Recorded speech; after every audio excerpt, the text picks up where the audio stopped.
At 5:37 a.m., the first genuine warning of ships approaching was received by the German task force when the B-Dienst teams reported that transmissions had been detected to the southeast. The teams also reported the presence of 2 new radio call signs on the British net. Aboard HMS Prince of Wales, Captain Leach and the other officers on the bridge had their binoculars trained on the empty horizon in the direction where they expected to see the Bismarck. As the minutes ticked by, Leach issued instructions to a young boy seaman, known as Knocker White, to climb the swing mast to the crow's nest and to keep his eyes fixed on the horizon for the first signs of the enemy. No one on the bridge said anything. Every eye and every pair of binoculars remained fixed to starboard. There was no sound to be heard but that of the bow slicing through the waves and the wind snatching and tearing at the halyards. Then, from above, came a thin, urgent cry, "Enemy in sight!" Everyone looked up. From the mast, White was leaning out of the crow's nest and pointing to starboard. On the bridge, binoculars were trained in the direction being pointed to by White. For a few moments there was nothing to see, the bridge being much lower than the crow's nest. Then, gradually, from below the rim of the horizon, the tops of 2 masts began to appear, before superstructures, and then eventually the ships themselves. Those aboard the Hood sighted the German task force also. As soon as the enemy was sighted, Captain Kerr ordered that an enemy report be made. Emergency to Admiralty and C&C Home Fleet from BC-1. 1 battleship and 1 heavy cruiser. Bearing 330. Distance 17 miles. My position, 6320 north, 3150 west. My course, 240. Speed 28 knots. Having lost his bearing on the German ships during the course of the night, when Norfolk and Suffolk had lost contact, when contact was regained, Holland had settled on an end-on approach, which has been denounced as foolhardy. By approaching in this manner, Holland could only engage the Bismarck with the forward turrets of his ships, while Lütjens could engage with the full complement of main battery guns aboard his ships. Thus, British superiority was thrown away. Further to this, the end-on approach meant that the Hood and Prince of Wales were sailing into the weather, which would impact upon their gunnery as spray covered the rangefinders, while the German ships had the advantage of the weather being on their disengaged sides. When Bismarck and Prinz Eugen were sighted, Holland ordered a turn be executed from 240 to 280 degrees, which caused the range between the 2 squadrons to begin to close rapidly. Holland had reason to want to close the range quickly. In the first instance, the closer the range, the less vulnerable the Hood would be to plunging fire. In a select number of places, the deck armour of the Hood was 3 inches thick at its maximum. In other areas, it was merely an inch thick. By closing the range quickly, Holland could ensure that his flagship was less vulnerable to plunging fire. The end-on approach would serve to achieve this. Owing to advances in gunnery, which meant that engagements could be fought at longer ranges, shells would fall at a steeper angle. Hood's horizontal protection was better, but by the standards of the day, it was still weak. A navigation error was working against Holland at the time. It was thought from the shadowing reports that the Bismarck and Prinz Eugen were 14 miles further east on a bearing of 110 degrees than, in fact, they were. When they were sighted, the German task force was marginally abaft the beam of Holland's squadron and further west than expected. Aboard Bismarck and Prinz Eugen, lookouts also sighted smoke on the horizon. Gradually, the ships hove into view. The appearance of the ships sparked a debate as to their identity, with the German gunnery officers deliberating as to whether the approaching vessels were battleships or additional cruisers. At 5:47 a.m., Lütjens ordered an alteration of course by 4 degrees to starboard. he needed time to think. Questions abounded as to whether he should avoid action. His mission was to destroy commerce, but he had been determined since the moment that he had received his orders regarding Operation Reinigung not to join the growing ranks of Kriegsmarine fleet commanders who had failed to deal with the enemy aggressively. As the crew of Bismarck were informed of smoke plumes over the loudspeakers, Lütjens quickly recalled his last conversation with Raeder. He was to operate cautiously and deliberately. He was not to engage enemy units unnecessarily, but, if battle was unavoidable, it was to be conducted with full force to the finish. Having sighted the enemy on the horizon and issued an enemy report, aboard Hood and Prince of Wales, the hydraulic apparatus that worked the turrets grunted and hissed, while the rangefinders swiveled as A and B turrets were traversed and the guns elevated into position to open fire. Meanwhile, excitement was mounting aboard both Norfolk and Suffolk. The cruisers had spent a long, tense, anxious night tracking the enemy in poor conditions, guiding the battlecruiser squadron in. Now, with confidence, they awaited what they believed would be the certain destruction of the enemy. At 5:49 a.m., Hood and Prince of Wales executed a 20-degree turn which put them onto a course of 300 degrees. A minute later, Holland issued an order to engage the left-hand German ship. As he was looking at the enemy ships from the gunnery director of the Prince of Wales, Lieutenant Commander Colin McMullen, the gunnery officer, received his instructions from Hood to engage the left-hand ship. In issuing the order, the idea was to have Hood and Prince of Wales concentrate their fire on one enemy ship, which would enable a more rapid concentration in the fall of shot. Furthermore, from the position of the approaching Hood and Prince of Wales, the left-hand ship was the lead ship, which, convention dictated, would be Bismarck. By concentrating fire on the left-hand ship, the idea was to neutralize the more threatening of the two German ships. Holland had planned that his two ships would concentrate their fire against Bismarck, while Wake Walker would engage Prinz Eugen with Norfolk and Suffolk. There was but one problem. Lütjens' decision to have the Prinz Eugen lead the task force with a functioning forward radar, and thus to switch the position of his two ships, had not been radioed by Norfolk or Suffolk to Holland. The messages on the course of the enemy from the two cruisers, since contact had been regained, had all reported Bismarck with no mention of Prinz Eugen. So it was that the gunners aboard the Hood and Prince of Wales were instructed to target the wrong vessel. As he looked through his director, McMullen suspected that the left-hand ship that he was being ordered to target was not the Bismarck. From his perspective, it was an easy mistake to make. Looking through his more modern and powerful rangefinder, McMullen thought that the left-hand ship, the leading vessel, looked definitely smaller and realized that the Hood had made a mistake. This left Captain Leach in something of a predicament. Hood and Prince of Wales had received orders to engage the left-hand ship, but he trusted his gunnery officer. With the seconds ticking by before the order to open fire would be given, and with no correction of course coming from the flagship, Leach made a decision. McMullen was ordered to range on the right-hand ship. Aboard Hood, a sailor on the Admiral's Bridge reported that the range at which Holland had intended to initiate the battle had now been reached. Holland looked through his binoculars at the German ships one more time, and then issued the command, "Execute." This sparked the order to open fire. The order was swiftly followed by the ting-ting of the firing gong, before Hood's first salvo belched out with an ear-shattering roar, leaving in its wake a cloud of brown cordite smoke, which momentarily hugged the compass platform. It was 5:52 and 30 seconds. 30 seconds after the Hood, Prince of Wales also opened fire. Aboard the ships of the German task force, the debate as to the type of approaching vessels continued. Hood and Prince of Wales opening fire resolved the debate and confirmed their identity as capital ships and not cruisers.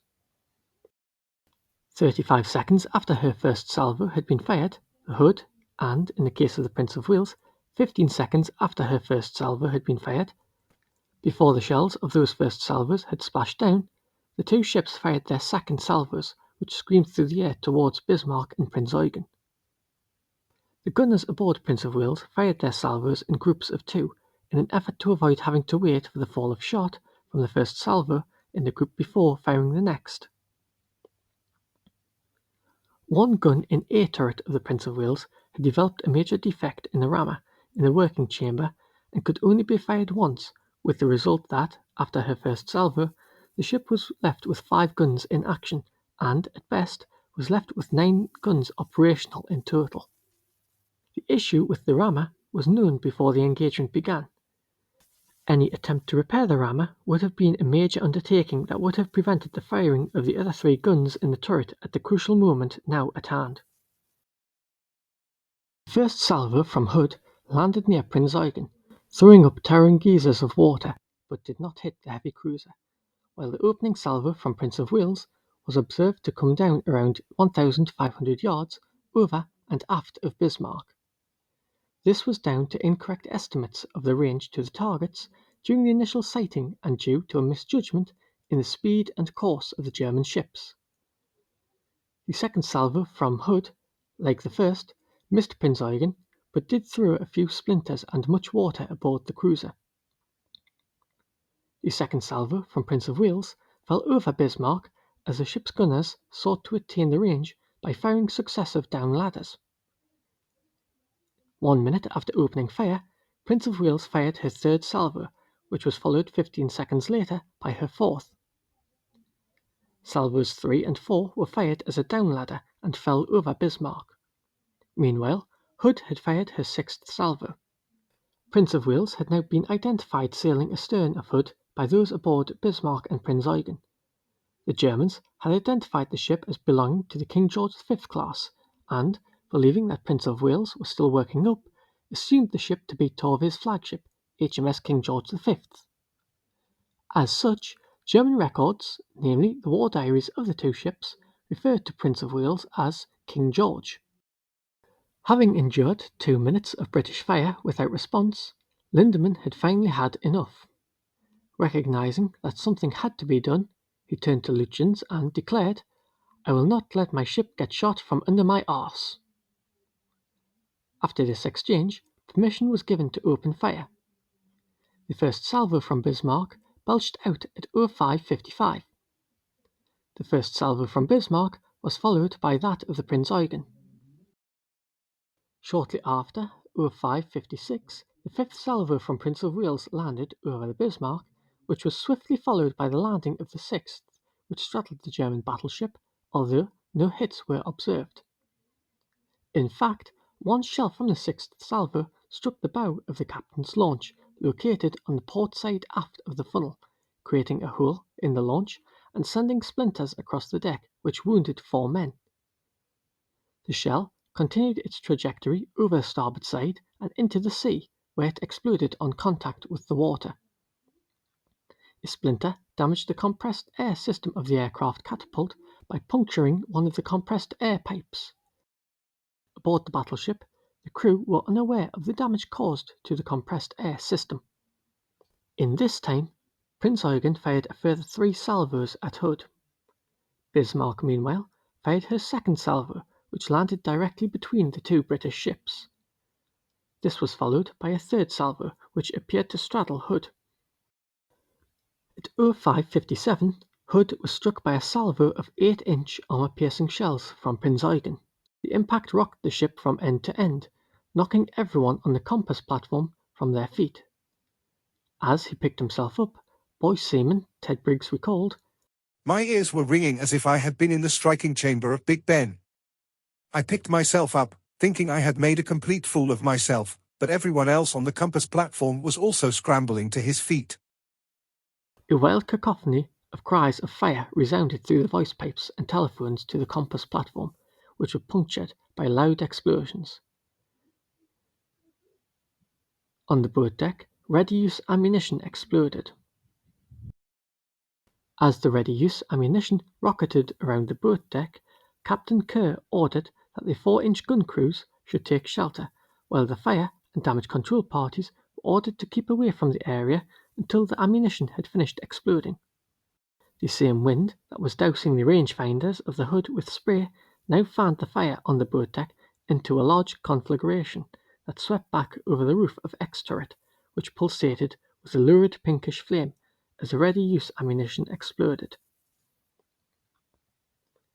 Amid rapidly unfolding horror on the boat deck was Robert Tilburn. Tilburn thought that 3 shells had hit the Hood and heard the gun crews ordered to take cover inside the ship's superstructure.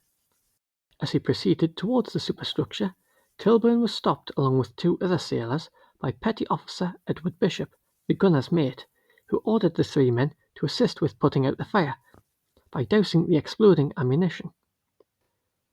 Tilburn and the other sailors decided that they would look to tackle the blaze once the ready-use ammunition had finished exploding. With that, Bishop returned to the superstructure to inform the gunnery officer.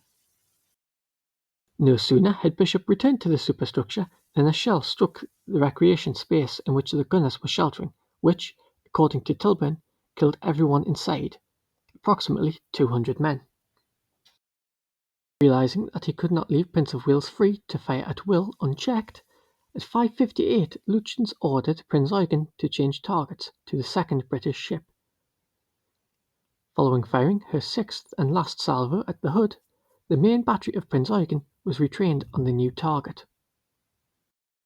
As the opposing sides continued to exchange fire, at 5:59 Prince of Wales scored a second hit on Bismarck, a beam of the forward superstructure. The shell had a slight underwater trajectory and penetrated the side protection system below the edge of the armor belt. The shell penetrated the side of the ship and exploded within the space adjacent to the torpedo bulkhead. Shell splinters passed into the double-bottomed tanks and wing fuel bunkers, allowing fuel oil to begin to leak out as seawater gradually replaced the tank's contents. Water also began to seep through the cracks and holes into the boiler room. Those aboard Prince of Wales did not see the shells strike Bismarck, rather it was observed as a straddle. It was at approximately this moment that Holland, believing that he was out of the danger zone for plunging fire, issued an order to turn 20 degrees to port in an attempt to open A arcs, bringing X and Y turrets of the Hood and Y turret of Prince of Wales into action. As Hood began to turn to port, X turret roared into action, but Y turret remained silent. It was then that the 5th salvo from Bismarck splashed down, straddling Hood. Hood was rocked by a violent explosion. A great tower of flame rushed upwards, and almost immediately the pride of the Royal Navy was enveloped from bow to stern in smoke. At least one 15-inch shell from Bismarck had penetrated Hood's weakly armoured deck in the vicinity of the main mast. The shell smashed its way through the decks of the battlecruiser, where it reached the aft 4-inch magazine before exploding. The detonation of the shell caused the combustion of the 18.5 tons of cordite in the magazine, which almost instantaneously detonated the adjacent 15-inch magazine for X and Y turrets, which contained 49 and 45 tons of cordite respectively. Large pieces of debris were hurled into the air. As he was taking shelter on the boat deck from the exploding ready-use ammunition, Robert Tilburn felt the explosion. In the immediate aftermath of the explosion, Tilburn was struck by dead silence. He looked up as debris, bodies and parts of bodies, some of which could clearly be identified as belonging to officers, started to fall.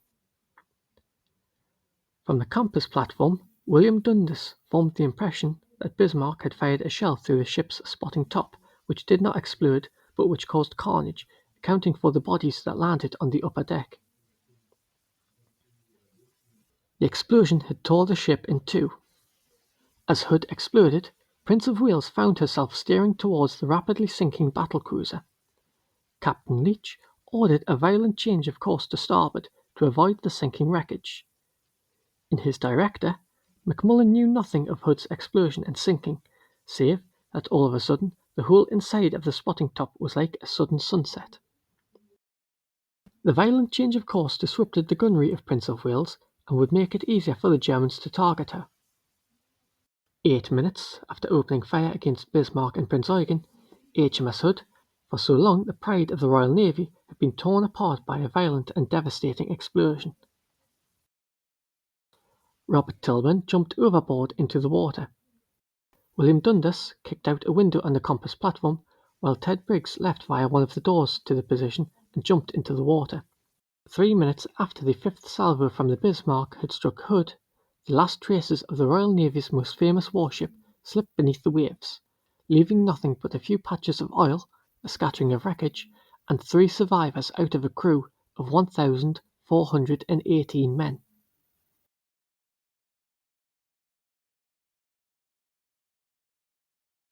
Many thanks for watching. Please subscribe for more updates, like and share. You can also help to support the channel at Patreon. Details are in the description box below. If you enjoyed this content, why not also check out my Substack page for more unique historical insights and articles. A link to the page is in the description box below.